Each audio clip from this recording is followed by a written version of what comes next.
नमस्कार दोस्तों, स्वागत है आप सभी का संकल्प स्टडी पॉइंट उत्तराखंड में। तो दोस्तों आज हम डिस्कस करने वाले हैं हिंदी से। दोस्तों आज हम देखेंगे प्रैक्टिस सेट 45 आज हम डिस्कस करेंगे। और इससे पहले दोस्तों हिंदी से जो है 43 प्रैक्टिस सेट कंप्लीट हो चुके हैं, जिनको आप दोस्तों प्लेलिस्ट में जाकर देख सकते हैं। चलिए दोस्तों स्टार्ट करते हैं आज का सेशन। और आप सभी लोग दोस्तों वीडियो की एंड तक जरूर बने रहें। और साथ ही साथ दोस्तों आप प्रत्येक क्वेश्चन का आंसर जो है कमेंट बॉक्स में ज़रूर कमेंट करें।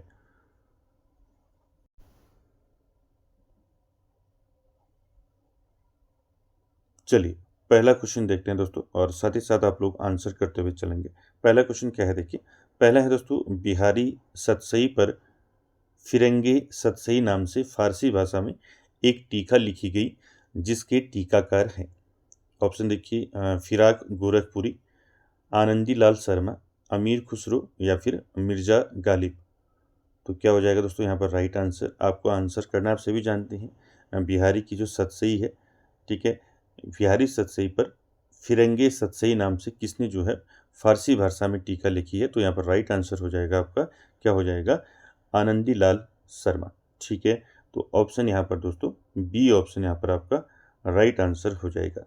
ठीक है, चलिए अगला क्वेश्चन देखिए, क्वेश्चन नंबर 2। क्वेश्चन नंबर 2 का आंसर करेंगे। क्वेश्चन नंबर 2 है दोस्तों, अष्टयाम किसकी रचना है। ये कई बार मैंने आपको बताया है दोस्तों, अष्टयाम जो है किसकी रचना है, आपको बताना है। सेनापति, देव, भूषण या फिर पद्माकर। चलिए आंसर कीजिए, क्या हो जाएगा। अष्टयाम मैंने बताया है, अष्टयाम हो गया, भाव विलास हो गया, ठीक है, और साथ ही साथ आपका सुजान विनोद हो गया। ये मैंने सारे आपको बताए थे किसकी रचनाएं हैं। ये दोस्तों रचनाएं हैं आपका किसकी हैं, देव कवि की। ठीक है, तो यहाँ पर आपका ऑप्शन जो है बी यहाँ पर राइट आंसर हो जाएगा। ठीक है, ध्यान में रखेंगे। अष्टयाम के अलावा जो है आपको ध्यान रखने और कौन कौन से जो है देव की रचनाएं हैं, जैसे अष्टयाम हो गया, ठीक है।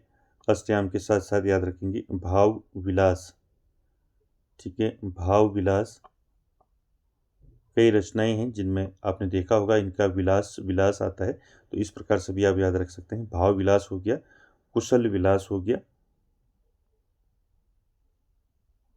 ठीक है, कुशल विलास।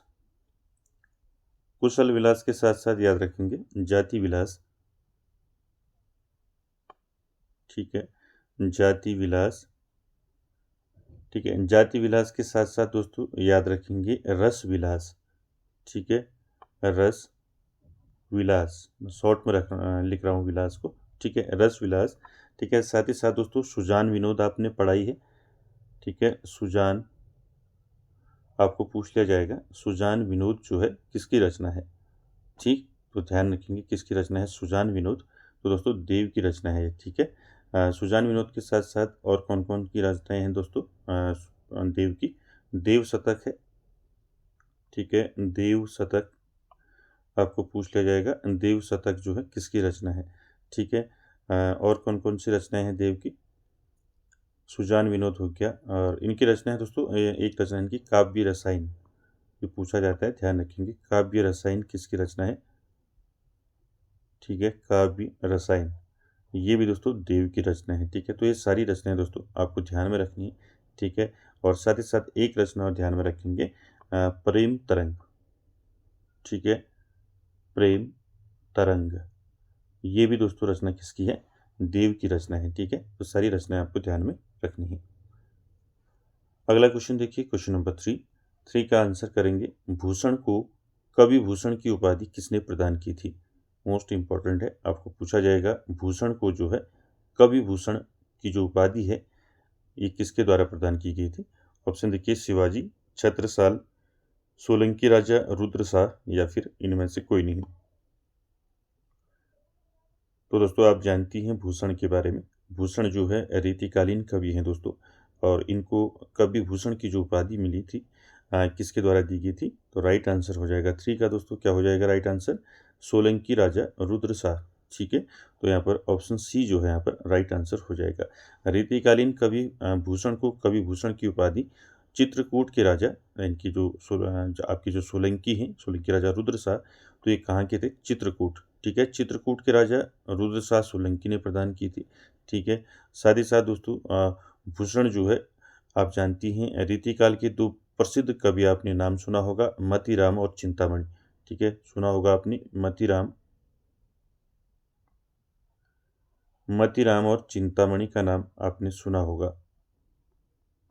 ठीक है, तो ध्यान रखेंगे जो भूषण थे दोस्तों, भूषण मतीराम और चिंतामणि के क्या थे, सगे भाई थे। ठीक है,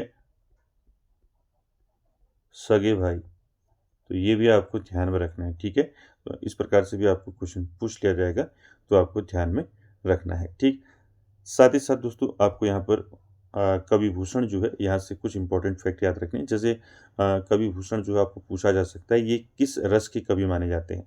ठीक है, तो कवि भूषण जो है दोस्तों ये वीर रस के कवि माने जाते हैं। ठीक है, वीर रस। ठीक है, इस प्रकार से भी आपको क्वेश्चन पूछ लिया जाएगा। ठीक, साथ ही साथ दोस्तों आपको पूछ लिया जाएगा कि जो कवि भूषण है दोस्तों ये किसके आश्रय में रहकर जो है, किसके आश्रय में रहते थे, तो इस प्रकार से भी क्वेश्चन पूछ लिया जाएगा। तो ये शिवाजी के आश्रय में रहते थे। ठीक है, शिवाजी के आश्रय में रहकर ही दोस्तों इन्होंने जो है कुछ ग्रंथों की रचना की थी। जैसे आपका शिवराज भूषण हो गया, शिवा बावनी हो गया, तो आप सभी ने पढ़े हैं। ठीक है, इसको ध्यान में रखेंगे। ठीक, चलिए अगला देखिए क्वेश्चन नंबर 4 का आंसर करेंगे दोस्तों। आदिकाल में किन ग्रंथों की प्रधानता रही है, आपको बताना है आदिकाल में किन ग्रंथों की प्रधानता रही। वीर ग्रंथ, साखी, रासु या फिर सूफी। क्या हो जाएगा यहाँ पर राइट आंसर, तो आप सभी ने दोस्तों पढ़ा है, तो 4 का राइट आंसर हो जाएगा रासु ग्रंथों की प्रधानता रही है दोस्तों आदिकाल।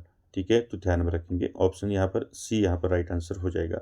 आदिकाल में रासु ग्रंथों की प्रधानता रही है, और इन्हीं रासु ग्रंथों के आधार पर दोस्तों आपने पढ़ा है आचार्य रामचंद्र शुक्ल ने इस काल का नाम जो है आदिकाल रखा।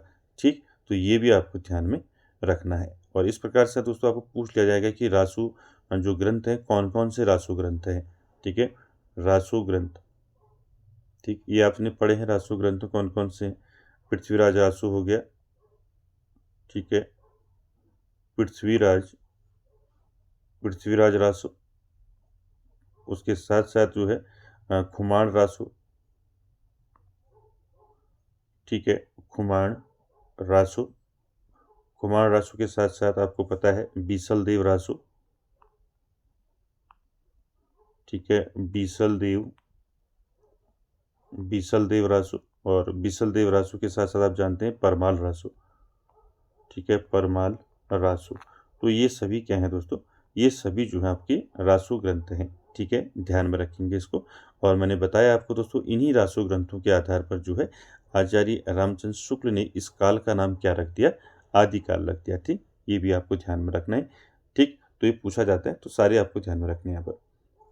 चलिए अगला देखिए क्वेश्चन नंबर 5 का आंसर करेंगे। क्वेश्चन नंबर 5 है दोस्तों, आचार्य हजारी प्रसाद द्विवेदी के अनुसार 14वीं-15वीं शताब्दी के हिंदुओं, मुसलमानों, सामंतों, शहरों, सेना के सिपाहियों और लड़ाइयों का जीवंत और यथार्थ वर्णन किस कृति में हुआ है। तो यहाँ पर दोस्तों आपको बताना है आचार्य हजारी प्रसाद द्विवेदी के अनुसार। ठीक, तो यहाँ पर आपको ऑप्शन दिए हैं हमीर काव्य, कीर्ति कौमुदी, कीर्ति पताका, कीर्ति लता। चलिए आंसर कीजिए दोस्तों, इसका क्या हो जाएगा। क्वेश्चन नंबर 5 का राइट आंसर करना है 14वीं-15वीं शताब्दी के हिंदुओं, मुसलमानों, सामंतों, शहरों, सेना के सिपाहियों और लड़ाइयों का जीवंत और यथार्थ वर्णन हमें किस कृति में देखने को मिलता है। तो यहाँ पर दोस्तों 5 का जो राइट आंसर हो जाएगा वो क्या हो जाएगा, ऑप्शन डी यहाँ पर राइट आंसर हो जाएगा, कीर्ति लता। ठीक है, क्या हो जाएगा, कीर्ति लता। और कीर्ति लता दोस्तों किसकी रचना है, ये आपको ध्यान में रखना है, किसकी रचना है, ये विद्यापति की रचना है दोस्तों। ठीक है, किसकी रचना है, विद्यापति की। ठीक, ये भी ध्यान में रखेंगे।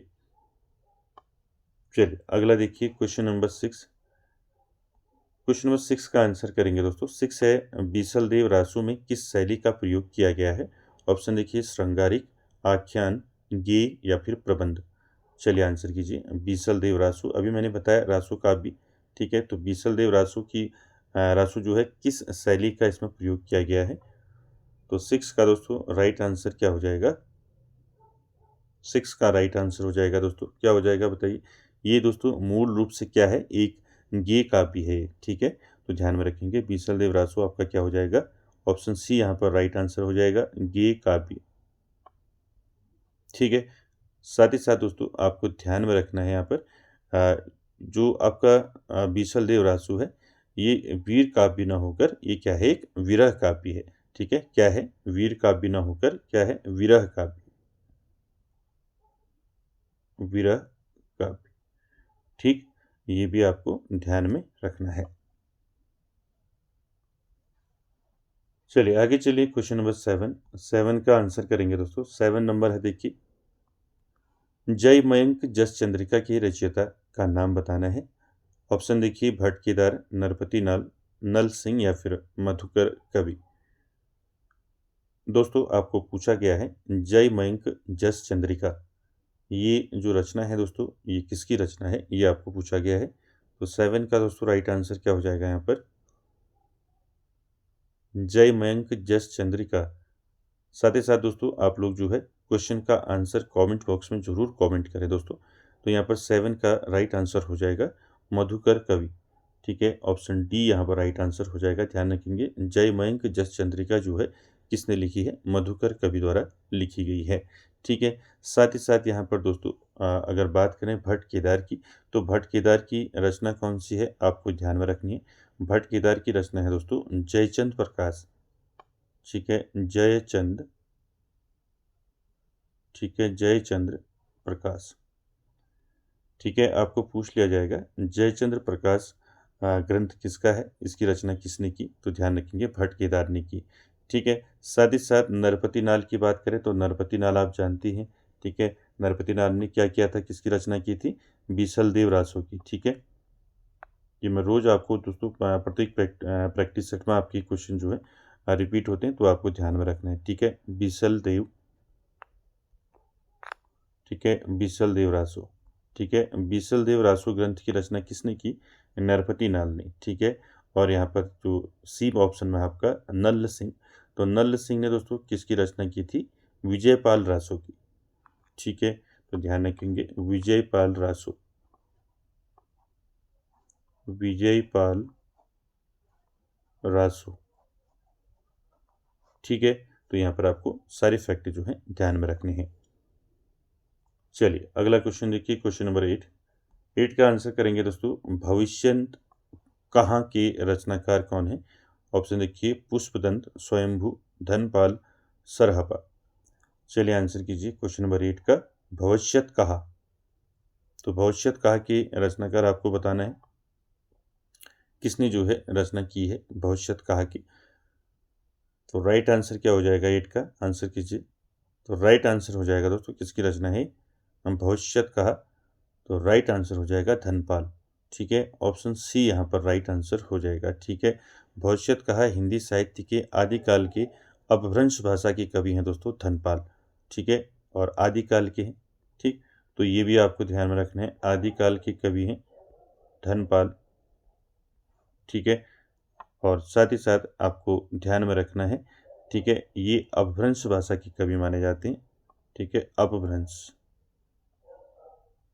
ठीक है, तो ये भी आपको ध्यान में रखना है।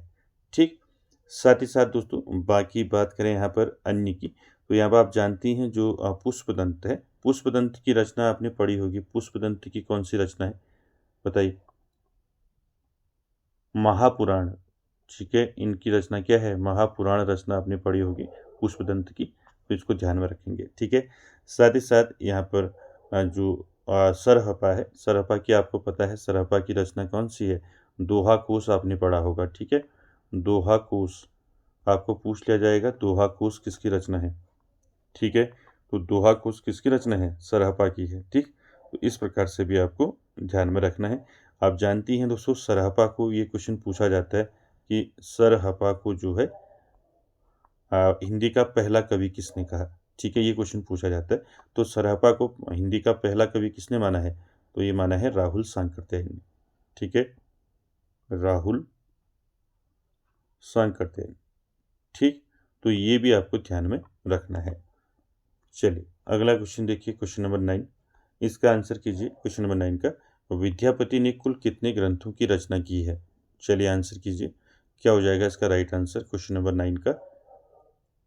विद्यापति के बारे में आप सभी जानते हैं, ठीक है। तो यहाँ पर आपको बताना है विद्यापति के कुल कितने ग्रंथों की रचना की है विद्यापति ने। विद्यापति को जो है आप जानती हैं मैथिल कोकिल कहा जाता है, ठीक है। क्या कहा जाता है? मैथिल कोकिल। पूछ लिया जाएगा आपको मैथिल कोकिल किसको कहा जाता है, तो ध्यान रखेंगे इसको। मैथिल कोकिल कहा जाता है विद्यापति को, ठीक है। साथ ही साथ दोस्तों यहाँ पर बात हो रही है विद्यापति ने कुल कितने ग्रंथों की रचना की, तो राइट आंसर हो जाएगा दोस्तों 9 का 16, ठीक है। तो ऑप्शन सी यहाँ पर राइट आंसर हो जाएगा। 16 ग्रंथों की दोस्तों रचना की थी, ठीक है, विद्यापति ने। ठीक, इसको ध्यान में रखना है, ठीक। जैसे इनकी रचनाएं आपने पढ़ी होंगी विद्यापति की, जैसे कीर्तिलता हो गया, कीर्ति पताका हो गया, ठीक। चलिए अगला क्वेश्चन देखिए, क्वेश्चन नंबर 10। इसका आंसर करेंगे 10 का। श्रृंगार काव्य है, तो इनमें से कौन सा एक श्रृंगार काव्य है आपने बताना है। बीसल देव रासु, परमाल रासु, पृथ्वीराज रासु या फिर जय मयंक जस चंद्रिका। चलिए आंसर कीजिए, क्या हो जाएगा यहाँ पर राइट आंसर। इनमें से 2-3 तो मैंने अभी ऊपर बताए थे आपको, ठीक। तो क्या हो जाएगा बताइए, यहाँ पर बताना है आपको श्रृंगार काव्य इनमें से कौन सा है। तो राइट आंसर क्या हो जाएगा इसका, क्वेश्चन नंबर 10 का। दोस्तों यहाँ पर जो है बीसल देव रासु जो है ये क्या है, एक श्रृंगार काव्य है, ठीक है। तो यहाँ पर ऑप्शन जो है ए यहाँ पर राइट आंसर हो जाएगा। जबकि परमाल रासु है दोस्तों, परमाल रासु क्या है पूछ लिया जाएगा। परमाल रासु वीरता से परिपूर्ण है, ठीक है। अगर आपको पूछा जाए कि वीरता एवं उत्साह से परिपूर्ण, ठीक है, वीरता और उत्साह, ठीक है, ये ध्यान में रखना है, ठीक। साथ ही साथ दोस्तों जय मयंक जस चंद्रिका जो है ये मधुकर कवि द्वारा है रचित है दोस्तों। और ये क्या है, एक स्तुति परक काव्य है। ये क्या है, एक स्तुति परक काव्य, स्तुति परक काव्य किसकी रचना है? आपका जय मयंक जस चंद्रिका भी ऊपर बताया था, मधुकर कवि, ठीक है, मधुकर कवि, ठीक। इसके साथ साथ पृथ्वीराज रासु आप जानती हैं, पृथ्वीराज रासु जो है चंद्र बरदाई द्वारा लिखित है। और ये क्या है कि पूछा जाता है, ये क्या है पृथ्वीराज रासु, ये दोस्तों क्या है आपका प्रबंध काव्य है, ठीक है। क्या है, प्रबंध काव्य पूछ लिया जाएगा, ठीक है। इसलिए आपको सभी जो है ध्यान में रखने हैं, ठीक है। ये क्या हो गया आपका श्रृंगार,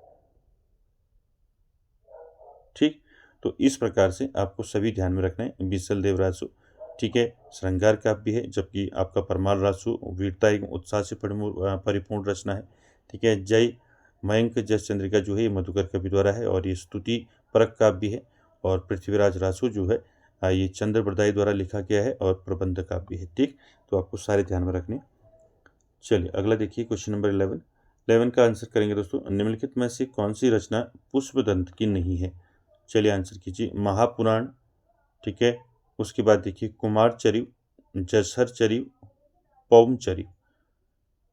क्या हो जाएगा यहाँ पर राइट आंसर क्वेश्चन नंबर 11 का। तो यहाँ पर ऊपर बताया था मैंने आपको, महापुराण बताया था ना, पुष्पदंत की रचना ऊपर, ठीक है। ये तो पुष्पदंत की रचना है महापुराण, ठीक है। जसहर चरिव भी आपका जो है पुष्पदंत की है। और यहाँ पर ऋण कुमार चरिव जो है ये भी जो है किसकी है, पुष्पदंत की है। तो राइट आंसर क्या हो जाएगा यहाँ पर, डी ऑप्शन राइट हो जाएगा। आपको पता है, आपको मैंने पहले कई बार बता रखा है कि पौम चरिव जो है ये किसकी रचना है, तो ये है दोस्तों स्वयंभू की रचना है, ठीक है। स्वयंभू की रचना है। जैसे स्वयंभू की और कौन कौन सी रचना है, जैसे आपका ऋठिणेमी चरिव है, ठीक है, ये भी जो है किसकी रचना है, स्वयंभू की रचना है। तो इस प्रकार से दोस्तों आपको पूछा जा सकता है, तो ध्यान में रखेंगे। बाकी तीनों जो है महापुराण हो गया, जसहर चरिव हो गया और ऋण कुमार चरिव हो गया, ये तीनों पुष्पदंत की हैं। लेकिन पौम चरिव जो है ये किसकी रचना है, स्वयंभू की रचना है, ठीक। चलिए अगला क्वेश्चन देखिए, क्वेश्चन नंबर 12। इसका आंसर करेंगे 12 है दोस्तों। सरहपा का संबंध जो है निम्न में से किससे है? सिद्ध साहित्य से है, रासो काव्य से है, नाथ साहित्य से है या फिर जैन साहित्य से है? चलिए आंसर कीजिए क्वेश्चन नंबर 12 का।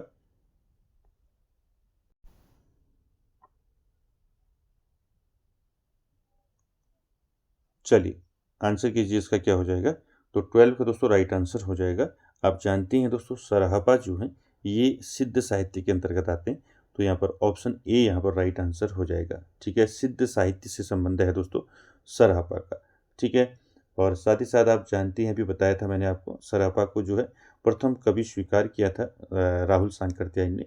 और साथ ही साथ दोस्तों यहाँ पर बात करें यहाँ पर रासो साहित्य की, तो रासो साहित्य मैंने भी ऊपर बताया आपको। रासो साहित्य में कौन कौन आ जाते हैं, आपके चंद बरदाई आ जाते हैं, जगनीक आ जाते हैं, ठीक है, और कौन कौन आते हैं, नरपति नाल आ जाते हैं। तो इस प्रकार से भी आपको पूछा जाएगा, ठीक है, तो ध्यान रखेंगे रासो काव्य के अंतर्गत कौन कौन से आते हैं। आपका चंद बरदाई आ जाते हैं, ठीक है, चंद बरदाई,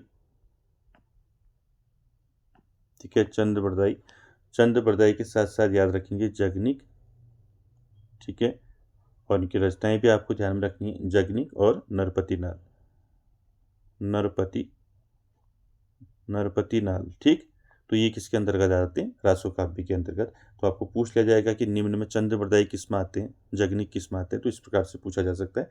साथ ही साथ नाथ साहित्य की बात करें तो नाथ साहित्य में आप जानती हैं नाथ साहित्य में कौन कौन आ जाते हैं, गोरखनाथ आ जाते हैं इसमें, ठीक है, नाथ साहित्य में गोरखनाथ, ठीक है। उसके बाद आप जानती हैं गोरखनाथ हो गया, और कौन कौन से आते हैं, चौरंगी नाथ आते हैं, चौरंगी नाथ, गोरखनाथ, चौरंगी नाथ, ठीक है। चौरंगी नाथ के साथ साथ और कौन आते हैं बताइए, चरपटनाथ, चरपटनाथ, ये भी दोस्तों आपके नाथ साहित्य के अंतर्गत आते हैं, तो ये भी आपको ध्यान में रखना है।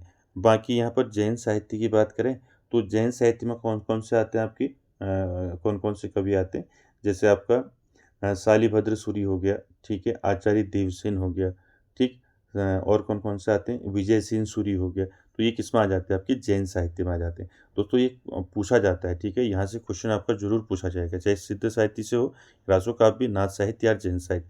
यहाँ से आपको या तो इनकी रचनाएं पूछी जाएंगी या फिर इनका नाम पूछा जाएगा, ये किससे रिलेटेड करते हैं, ठीक। तो इसको ध्यान में रखना है। तो ये तीनों आपको ध्यान रखने हैं, सिद्ध साहित्य, नाथ साहित्य, रासो साहित्य। जैन साहित्य में मैंने बताया कौन कौन आते हैं, उनको भी आप नोट कर लें। देखिए जैन साहित्य में आ जाएंगे आपके कौन कौन से आ जाएंगे जैन साहित्य में, शालिभद्र सूरी, ठीक है। जैन साहित्य में कौन कौन आ जाएंगे, पहला शालिभद्र सूरी, शालिभद्र सूरी, और कौन आ जाएगा इसमें, शालिभद्र सूरी। शालिभद्र सूरी के साथ साथ याद रखेंगे दोस्तों और कौन आ जाएगा, आपका आचार्य देव सिंह, ठीक है, आचार्य देव सिंह, ठीक है, देव सिंह, आचार्य देव सिंह। और आचार्य देव सिंह के साथ साथ याद रखेंगे और कौन आता है इसमें, विजय सेन सूरी, ठीक है, विजय सेन, ठीक है, विजय सेन सूरी, ठीक। तो ये दोस्तों किस में आ जाएंगे, आपके जैन साहित्य में, ठीक। तो इसको अच्छे से आपको ध्यान में रखना है। चलिए अगला क्वेश्चन देखिए, क्वेश्चन नंबर 13 आंसर करेंगे दोस्तों, निम्न में से कौन शिलांकित कृति है। आपको बताना है इनमें से कौन सी कृति जो है शिलांकित कृति है। चलिए आंसर कीजिए, पाहुड़ दोहा, राउल वेल, प्राकृत पैंगलम, या फिर वर्ण रत्नाकर। तो क्या हो जाएगा यहाँ पर राइट आंसर, क्वेश्चन नंबर 13 का आपको बताना है इनमें से कौन सा जो है शिलांकित कृति है। तो राइट आंसर हो जाएगा 13 का, क्या हो जाएगा, ऑप्शन बी यहाँ पर राइट आंसर हो जाएगा, राउल बेल, ठीक है। राउल बेल दोस्तों आपको ध्यान में रखना है, ये किसने लिखा है इसको, तो ध्यान में रखेंगे इसको लिखा है रोड़ा कवि ने, ठीक है। तो ध्यान में रखेंगे रोड़ा कवि की रचना है राउल बेल, ठीक है, इसको ध्यान में रखेंगे। और दोस्तों ये जो राउल बेल है ये एक चंपू काव्य है, ठीक है, क्या है ये कि चंपू काव्य। चंपू काव्य क्या होता है मैंने आपको अच्छे से बताया है, जिसमें आपका गद्य और पद्य का मिश्रण रहता है, ठीक। चलिए अगला देखिए, क्वेश्चन नंबर 14 का आंसर करेंगे दोस्तों, प्रकाशन वर्ष के अनुसार मैथिली शरण गुप्त की रचनाओं का सही कालक्रम किस विकल्प में है। तो यहाँ पर दोस्तों आपको दिया है मैथिली शरण गुप्त की रचनाएं दी हैं, और आपको जो है यहाँ पर सही कालक्रम के अनुसार इनको जो है सही सुमेलित करना है, ठीक। देखिए सही ऑर्डर में लगाना है इसको, भारत भारती, यशोधरा, साकेत, विष्णुप्रिया, विष्णुप्रिया, भारत भारती, साकेत, यशोधरा, भारत भारती, विष्णुप्रिया, साकेत, यशोधरा, या फिर भारत भारती, साकेत, यशोधरा, विष्णुप्रिया। तो यहाँ पर आपको पता होना चाहिए दोस्तों कि मैथिली शरण गुप्त में इनमें से कौन सी रचना सबसे पहले आ जाएगी, इनकी सही ऑर्डर में लगाना है इसको, कौन सा विकल्प यहाँ पर सही हो जाएगा। तो दोस्तों याद रखेंगे, प्रकाशन वर्ष के अनुसार मैथिली शरण गुप्त की रचनाओं का जो सही कालक्रम होगा वो होगा, सबसे पहले आएगा भारत भारती। ठीक है, अब 3 ऑप्शन में यहाँ भारत भारती है। ठीक है, ए में, सी में और डी में। बी वाला तो वैसे ही आपका कट हो गया। ठीक, भारत भारती सबसे पहले जो है रचना है मैथिली शरण गुप्त की। उसके बाद साकेत आता है भारत भारती के बाद। तो साकेत आपका किस में है? डी वाले में है। तो आंसर डी हो जाएगा आपका। ठीक, तो इसको ध्यान में रखेंगे। और भारत भारती, उसके बाद साकेत, फिर उसके बाद यशोधरा और उसके बाद फिर विष्णुप्रिया। इनका प्रकाशन वर्ष भी आपको ध्यान में रखना है। जैसे आपका भारत भारती का प्रकाशन वर्ष आपको पूछा जा सकता है, तो भारत भारती का प्रकाशन वर्ष हुआ था, कब हुआ था इसका प्रकाशन? 1912 ईस्वी में। ठीक, साथ ही साथ यहाँ पर साकेत की बात करें तो साकेत का प्रकाशन वर्ष आपको पूछा जाएगा, तो ध्यान रखेंगे साकेत का प्रकाशन वर्ष है 1931, 1931। ठीक, और यशोधरा का जो प्रकाशन वर्ष है वो कब है? तो ये भी ध्यान रखें कि 1932 में प्रकाशन हुआ था यशोधरा का। और उसी प्रकार विष्णुप्रिया की बात करें तो विष्णुप्रिया का जो प्रकाशन हुआ था ये हुआ था आपका 1957 में, 1957 में। ठीक, तो ये भी आपको ध्यान में रखना है। ऑर्डर के साथ साथ आपको इनका प्रकाशन वर्ष भी ध्यान में रखना है। आपको पूछ लिया जाएगा साकेत का प्रकाशन वर्ष क्या है, ठीक है, यशोधरा का प्रकाशन वर्ष क्या है, ठीक है, विष्णुप्रिया का प्रकाशन वर्ष क्या है, तो किसी भी प्रकार से क्वेश्चन आपको पूछा जा सकता है। ठीक, चलिए अगला क्वेश्चन, चलिए क्वेश्चन नंबर 15।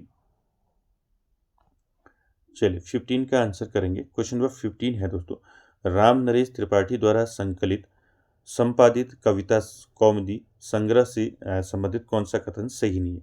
यहाँ पर आपको बताना है, राम नरेश त्रिपाठी द्वारा संकलित है दोस्तों कविता कौमुदी।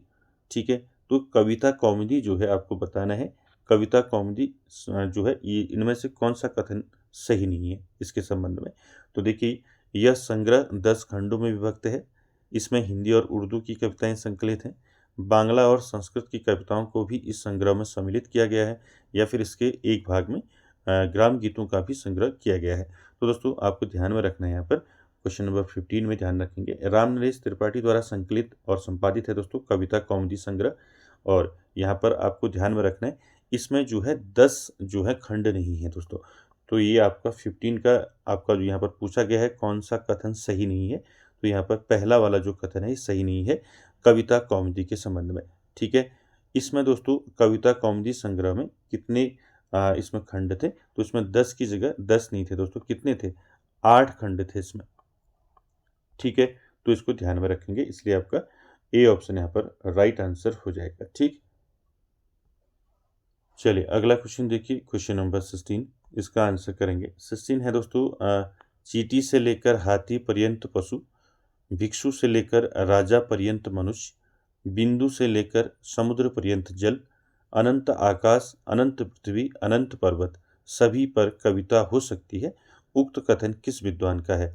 ऑप्शन देखिए, महावीर प्रसाद द्विवेदी, हजारी प्रसाद द्विवेदी, रामचंद्र शुक्ल, या फिर बाबू गुलाब राय। दोस्तों आपको बताना है यहाँ पर ये आपका जो कथन है ये किस विद्वान का है। चींटी से लेकर हाथी पर्यंत पशु, भिक्षु से लेकर राजा पर्यंत मनुष्य, बिंदु से लेकर समुद्र पर्यंत जल, अनंत आकाश, अनंत पृथ्वी, अनंत पर्वत, सभी पर कविताएं हो सकती हैं। तो ये कथन कहा है दोस्तों, किसने कहा है? तो 16 का राइट आंसर हो जाएगा आपका, ये कहा है दोस्तों महावीर प्रसाद द्विवेदी जी ने। ठीक है, तो ऑप्शन ए जो है यहाँ पर राइट आंसर हो जाएगा। ठीक है, कथन से दोस्तों क्वेश्चन आपका पूछा जाता है, तो इसलिए कथन वाले क्वेश्चन भी आपको ध्यान में रखने हैं। ठीक है, चलिए अगला क्वेश्चन देखिए, 17 नंबर, इसका आंसर करेंगे दोस्तों, भारत भारती की रचना का उद्देश्य है। ऑप्शन देखिए, अतीत से प्रेरणा ग्रहण करना, वर्तमान को सार्थक करना, भविष्य का निर्माण करना, या फिर इनमें से सभी।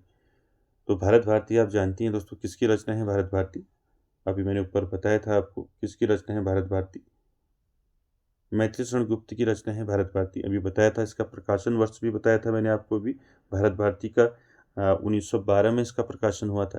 ठीक है, इस रचना का जो उद्देश्य है दोस्तों क्या है आपको पूछा गया है। तो 17 का क्या हो जाएगा राइट आंसर? कमेंट कीजिए इसका आंसर क्या हो जाएगा। तो राइट आंसर हो जाएगा दोस्तों इनमें से सभी। ठीक है, ये सभी जो हैं दोस्तों ये भारत भारती रचना के उद्देश्य हैं, ध्यान रखेंगे। ठीक, जो भारत भारती है इसकी रचना का जो उद्देश्य है वो है दोस्तों अतीत से प्रेरणा ग्रहण करना, वर्तमान को सार्थक करना, भविष्य का निर्माण करना, ठीक है, तो ये आपको ध्यान में रखना है। ठीक, चलिए अगला क्वेश्चन देखते हैं, क्वेश्चन नंबर 18, इसका आंसर करेंगे। क्वेश्चन नंबर 18 है दोस्तों, हरिऔध उस महाकाव्य का नाम बताइए, नाम लिखिए जिसमें संस्कृत छंदों का प्रयोग हुआ है। तो ये भी मैंने आपको क्वेश्चन पहले बताया है। हरिऔध ने जो कौन सा ऐसा महाकाव्य लिखा है जिसमें संस्कृत छंदों का प्रयोग हुआ है, ये आपको बताना है। ऑप्शन देखिए, चौखे चौपदे, प्रिय प्रवास, वैदेही वनवास या फिर उद्धव शतक।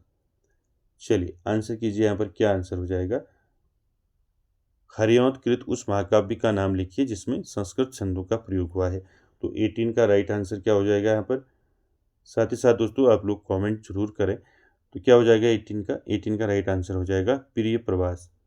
ठीक है, मोस्ट इंपॉर्टेंट है दोस्तों, यहाँ से क्वेश्चन हमेशा पूछा जाता है। ठीक है, हरिऔध प्रिय प्रवास महाकाव्य में संस्कृत छंदों का प्रयोग हुआ है। और जो प्रिय प्रवास है दोस्तों, इसका प्रकाशन पूछा जा सकता है आपको। ठीक है, 1914 में इसका प्रकाशन हुआ था। ठीक है, प्रिय प्रवास का। और इसमें आपको सर्ग पूछे जाते हैं। ठीक है, कि प्रिय प्रवास में कितने सर्ग हैं, तो इसमें दोस्तों 17 सर्ग हैं। ठीक है, 17 सर्ग हैं, ये भी आपको ध्यान में रखना है। और इसमें कृष्ण के बचपन से लेकर मथुरा प्रस्थान तक का वर्णन है दोस्तों प्रिय प्रवास में, आपने पढ़ा होगा। और प्रिय प्रवास को क्या कहा जाता है, हिंदी का प्रथम क्या बोला जाता है इसको, महाकाव्य। ठीक है, ये भी क्वेश्चन आपको ध्यान में रखना है, हिंदी का प्रथम महाकाव्य। ठीक है, तो ये ध्यान में रखना है दोस्तों, प्रिय प्रवास को खड़ी बोली हिंदी का प्रथम महाकाव्य माना जाता है। ठीक है, हिंदी यानी कि खड़ी बोली हिंदी का। ठीक है, यहाँ पर खड़ी बोली कर लेंगे, खड़ी बोली हिंदी का प्रथम महाकाव्य जो है किसको माना जाता है दोस्तों, प्रिय प्रवास को माना जाता है। ठीक, तो ये सारे फैक्ट आपको इसमें ध्यान में रखने हैं। चलिए अगला देखिए, क्वेश्चन नंबर 19 का आंसर करना है, किस कवि को राष्ट्र कवि की उपाधि मिली है। तो ये तो आप जानते हैं किस कवि को राष्ट्र कवि कहा जाता है। तो 19 का क्या हो जाएगा राइट आंसर, जल्दी इसका ऑप्शन बताइए क्या हो जाएगा राइट आंसर। राइट आंसर हो जाएगा मैथिली शरण गुप्त। ठीक है, आप सभी जानते हैं मैथिली शरण गुप्त को राष्ट्र कवि की उपाधि मिली है। ठीक है, और साथ ही साथ इनकी रचनाओं की बात करें मैथिली शरण गुप्त की, तो इनकी सारी रचनाएं आपने पढ़ी हैं। ठीक है, कौन कौन सी रचनाएं हैं इनकी बताइए। जैसे आपको पूछ लिया जाएगा रंग में भंग। ठीक है, रंग में भंग जो है ये किसकी रचना है, तो ये रचना है दोस्तों मैथिली शरण गुप्त की। ठीक, साथ ही साथ आपको इनकी रचना है दोस्तों जयद्रथ वध, इनकी रचना है। ठीक है, जयद्रथ वध के साथ साथ इनकी रचना है दोस्तों किसान, इनकी रचना है किसान। ध्यान में रखेंगे, ये किसान रचना कई बार पूछी गई है, ये किसान रचना किसकी है। ठीक है, तो मैथिली शरण गुप्त की है, किसान हो गया। साथ ही साथ साकेत आप जानती हैं, साकेत किसकी रचना है, मैथिली शरण गुप्त की है साकेत। भारत भारती हो गया। ठीक है, भारत भारती। ठीक है, भारत भारती। और कौन सी रचना है मैथिली शरण गुप्त की, इनमें लिखा है दोस्तों यशोधरा लिखा है। ठीक है, यशोधरा। ठीक है, आपको पूछ लिया जाएगा यशोधरा रचना किसकी है, तो यशोधरा जो है रचना किसकी है, मैथिली शरण गुप्त की है। ठीक है, और कौन कौन सी है बताइए, जय भारत इनकी रचना है, जय भारत पूछ लिया जाएगा आपको, जय भारत किसकी रचना है। ठीक, तो ये है आपके मैथिली शरण गुप्त की, जय भारत हो गया। विष्णु प्रिया बताया था अभी ऊपर मैंने आपको, विष्णु प्रिया। ठीक है, विष्णु प्रिया किसकी रचना है, ये भी दोस्तों मैथिली शरण गुप्त की रचना है, विष्णु प्रिया। ठीक है, पंचवटी इनकी एक इंपॉर्टेंट रचना है, वो भी ध्यान में रखेंगे, पंचवटी। ठीक है, पंचवटी किसकी रचना है, ये भी मैथिली शरण गुप्त की रचना है। ठीक है, पंचवटी। तो ये सारी रचनाएं आपको ध्यान में रखनी, और एक रचना और याद रखेंगे, द्वापर। ठीक है, यहाँ पर ये याद रखेंगे द्वापर रचना किसकी है, द्वापर रचना भी किसकी है, मैथिली शरण गुप्त की। ठीक है, तो ये सारी रचनाएं आपको ध्यान में रखनी है। ठीक, चलिए अगला क्वेश्चन देखिए, क्वेश्चन नंबर 20, इसका आंसर करेंगे। क्वेश्चन नंबर 20 है दोस्तों, द्विवेदी युग को जागरण काल किसने कहा है। ऑप्शन देखिए, रामचंद्र शुक्ल, डॉक्टर नगेंद्र, हजारी प्रसाद द्विवेदी या फिर बाबू गुलाब राय। दोस्तों यहाँ पर जो क्वेश्चन में दिया है जागरण काल, तो जागरण काल नहीं होगा, ये जागरण सुधार काल। ठीक है, तो इसको सही कर लेंगे। ठीक, जागरण काल, जागरण सुधार काल। ठीक है, जागरण उसके बाद सुधार फिर काल। ठीक, तो जागरण सुधार काल, द्विवेदी युग को जागरण सुधार काल किसने कहा है? चलिए आंसर कीजिए, क्या हो जाएगा इसका राइट आंसर 20 का? तो आपने पढ़ा है दोस्तों, द्विवेदी युग को जागरण सुधार काल किसने कहा है? तो ये कहा है दोस्तों डॉक्टर नकेंद्र ने। ठीक, तो यहाँ पर राइट आंसर ऑप्शन बी हो जाएगा। ठीक है, तो ध्यान में रखेंगे, जागरण सुधार कर लेंगे यहाँ पर इसके बीच में। ठीक है, जागरण सुधार काल। तो दोस्तों द्विवेदी युग को डॉक्टर नगेंद्र ने जागरण सुधार काल कहा है। और ठीक है, साथ ही साथ दोस्तों इसमें आपको ध्यान में रखना है कि जो इसका समय रहा वो कब से कब तक रहा, समयावधि, तो 1900 ईस्वी से लेकर 1918 ईस्वी तक। ठीक है, 1900 से 1918 ईस्वी तक माना जाता है। ठीक, तो ये भी ध्यान में रखेंगे। चलिए अगला देखिए, क्वेश्चन नंबर 21, इसका आंसर करेंगे। क्वेश्चन नंबर 21 है दोस्तों, दिवस का अवसान समीप था, गगन था कुछ लोहित हो चला। तो ये पंक्तियां किसकी हैं दोस्तों? कई बार दोस्तों ये पंक्तियां आ चुकी हैं, तो अब आपको दोस्तों याद हो चुका होगा। दिवस का अवसान समीप था, गगन था कुछ लोहित हो चला। दोस्तों 21 का राइट आंसर क्या हो जाएगा? राइट आंसर हो जाएगा दोस्तों अयोध्या सिंह उपाध्याय हरिऔध। ठीक है, तो किसकी पंक्तियां हैं? तो हरिऔध की पंक्तियां हैं दोस्तों। ए ऑप्शन राइट आंसर हो जाएगा इसका। चलिए अगला देखिए 22 का आंसर करना है। द्विवेदी युग का वह कौन सा कवि है जिसने सारी रचनाएं ब्रज भाषा में की हैं? चलिए आंसर कीजिए, 22 का क्या हो जाएगा? आपको बताना है द्विवेदी युग का वह कौन सा कवि है जिसने सारी रचनाएं जो हैं किस में की हैं? ब्रज भाषा में की हैं। ऑप्शन देखिए, पहला जगन्नाथ दास रत्नाकर, गया प्रसाद शुक्ल स्नेही, माखनलाल चतुर्वेदी, या फिर बालकृष्ण शर्मा नवीन। क्या हो जाएगा यहाँ पर राइट आंसर? क्वेश्चन नंबर 22 का आपको बताना है यहाँ पर द्विवेदी युग का कौन सा कवि है जिसने सारी रचनाएं किस में की हैं? ब्रज भाषा में की हैं। तो राइट आंसर हो जाएगा 22 का दोस्तों जगन्नाथ दास रत्नाकर। ठीक है, रत्नाकर दोस्तों आपका राइट आंसर हो जाएगा ऑप्शन ए। ठीक, आप जानती हैं दोस्तों रत्नाकर ने सारी रचनाएं ब्रज भाषा में की हैं। और साथ ही साथ दोस्तों रत्नाकर ने, ये क्वेश्चन पूछा जाता है, रत्नाकर ने उर्दू में भी कविताएं की हैं। ठीक है, उर्दू में, तो उर्दू में किस नाम से इन्होंने दोस्तों कविताएं की हैं? तो आपको ध्यान में रखना है, जकी उपनाम से। ठीक है, क्वेश्चन पूछा गया था। ठीक है, तो ध्यान में रखेंगे, रत्नाकर जो है उर्दू में जकी उपनाम से कविता करते थे। ठीक है, जकी, ध्यान रखेंगे, पूछा गया था। ठीक, और बाकी आप जानते हैं दोस्तों रत्नाकर की जो रचनाएं हैं कौन कौन सी हैं, ये भी आपको ध्यान में रखना है। चलिए इनकी प्रमुख रचनाएं आपको ध्यान में रखनी है। जगन्नाथ दास रत्नाकर की कौन कौन सी हैं इनकी रचनाएं? जैसे आपका गंगा, गंगावतरण। ठीक, और कौन कौन सी रचना है इनकी? उद्धव शतक। ठीक है, उद्धव शतक पूछ लिया जाएगा आपको, उद्धव शतक किसकी रचना है? ठीक है, और हिंडोला इनकी रचना है दोस्तों, हिंडोला। ठीक है, पूछ लिया जाएगा आपको हिंडोला किसकी रचना है? तो हिंडोला भी जो है रत्नाकर की रचना है दोस्तों, हिंडोला। श्रृंगार लहरी बताया था मैंने आपको। ठीक है, श्रृंगार लहरी, तो किसकी रचना है श्रृंगार लहरी? ये भी रत्नाकर की रचना है, श्रृंगार लहरी। ठीक है, कल काशी। ठीक है, कल काशी, कल काशी किसकी रचना है? कल काशी, ये भी रत्नाकर की रचना है दोस्तों, कल काशी। तो ये सारी रचनाएं दोस्तों आपको ध्यान में रखनी है रत्नाकर की। ठीक, चलिए अगला देखिए क्वेश्चन नंबर 23 का आंसर करेंगे दोस्तों। जयद्रथ वध रचना है किसकी है? प्रसाद की, निराला की, दिनकर की, या फिर मैथिली शरण गुप्त की? अभी बताया था मैंने ऊपर आपको। तो 23 का राइट आंसर क्या हो जाएगा? जयद्रथ वध जो है दोस्तों ये रचना है मैथिली शरण गुप्त की। ठीक है, तो 23 का राइट आंसर हो जाएगा ऑप्शन डी। ठीक है, मैथिली शरण गुप्त की रचना है जयद्रथ वध। मैंने अभी बताया आपको मैथिली शरण गुप्त की रचनाएं बताई थी। ठीक है, रंग में भंग हो गया, किसान हो गया, ठीक है, यशोधरा हो गया, जय भारत, साकेत, भारत भारती। ठीक है, और एक रचना में वहाँ बताना भूल गया था आपको, झंकार। ठीक है, झंकार किसकी रचना है पूछ लिया जाएगा, तो झंकार भी मैथिली शरण गुप्त की रचना है। ठीक है, साथ ही साथ जो वहाँ पर नहीं बताया मैंने पहले आपको, वो भी ध्यान रखेंगे। एक इनकी रचना है दोस्तों वैतालिक। ठीक है, वैतालिक आपको पूछ लिया जाएगा, वैतालिक किसकी रचना है? ठीक है, ये रचना भी किसकी है? मैथिली शरण गुप्त की है, ध्यान रखेंगे। ठीक, चलिए अगला क्वेश्चन देखिए 24। 24 में दोस्तों यहाँ पर आपका कथन दिया है, तो इसको ध्यान से देखिए और किस विद्वान का है आपको बताना है। ठीक, 24 देखिए, जिस कवि में कल्पना की समाहार शक्ति के साथ भाषा की समाज शक्ति जितनी अधिक होगी, उतना ही वह मुक्तक की रचना में सफल होगा।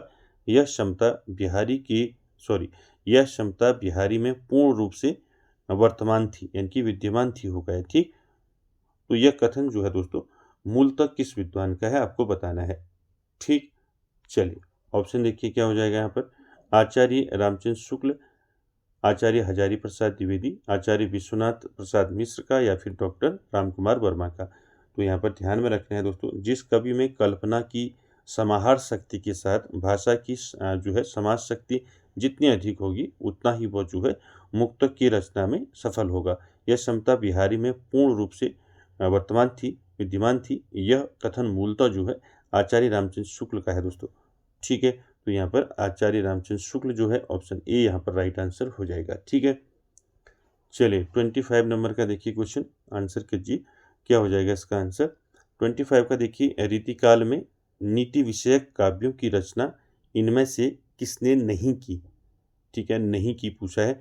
ऑप्शन देखिए, वृंद, गिरिधर कविराय, नागरीदास, या फिर दीनदयाल। चलिए आंसर कीजिए 25 का क्या हो जाएगा। रीतिकाल में नीति विषयक काव्यों की रचना इनमें से किसने नहीं की है। तो 25 का राइट आंसर क्या हो जाएगा यहाँ पर, ऑप्शन आपका सी राइट आंसर हो जाएगा, नागरीदास।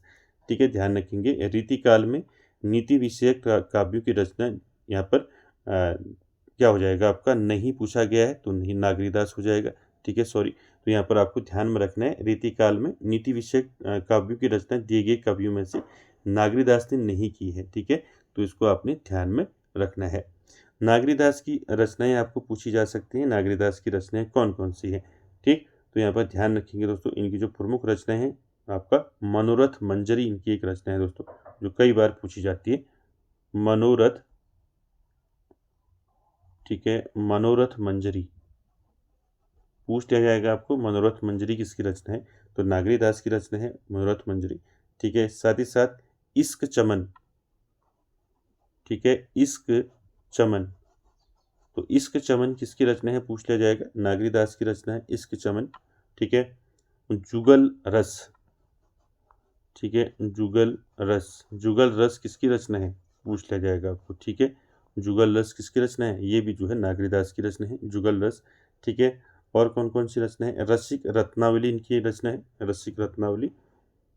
ठीक है, रसिक रत्नावली। ठीक है, ये भी रचना किसकी है, नागरीदास की है, ध्यान रखेंगे। ठीक है, चलिए अगला क्वेश्चन देखिए, क्वेश्चन नंबर 26 और आज का आखिरी क्वेश्चन है, इसका आंसर करेंगे। 26 है दोस्तों, निम्नलिखित में से कौन सी विशेषता जो है रीति मुक्त काव्य यानी कि स्वच्छंदतावादी काव्य की मुख्य विशेषता नहीं है पूछा है। ठीक, देखिए पहला, भावावेग का उच्छल प्रवाह, व्यक्तिपरकता, सब प्रकार की रूढ़ियों से मुक्त, या फिर शैल्पिक चमत्कार प्रदर्शन। तो यहाँ पर आपको बताना है कौन सी विशेषता यहाँ पर रीति मुक्त काव्य की विशेषता नहीं है।